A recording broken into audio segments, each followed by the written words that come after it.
Hello guys, welcome to my day 3 vlog. आज चाहिँ खासै मैले बिहानदेखि भ्लग बनाउन पाइनँ किनकि हल्का मलाई टाउको दुखेर गाह्रो भएको थियो। अनि हामी चाहिँ आज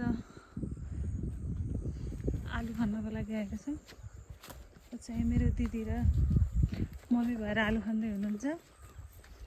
यो चाहिँ यो हाम्रो करेसाबारीमा चाहिँ यो लसुन भयो गाइस, त्यो तोरी, त्यसपछि यो फापरहरू।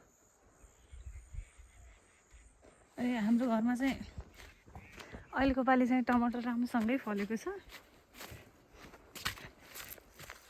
यहाँ देख्न सक्नुहुन्छ।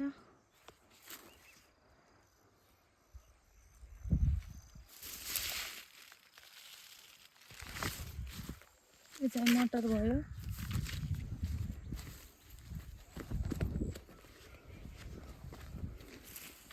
आलु खन्दै हुनुहुन्छ। यो आलु खन्दा चाहिँ क्वाकिएको आलु।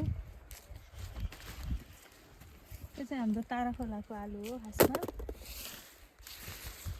गाउँको अर्ग्यानिक आलु। कति होला त मम्मी आलु? कतिको लगाउनु भएको थियो? कति होला त?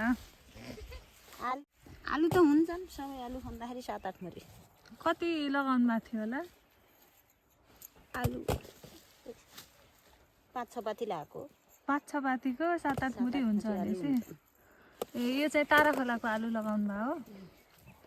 राम्रो हुन्छ भनेपछि कति खनिसक्नु भयो त नि? 10 पाती। 10 पाती खन्नुभयो। अनि दिदीले? मैले 2 मा नखने हुन्न।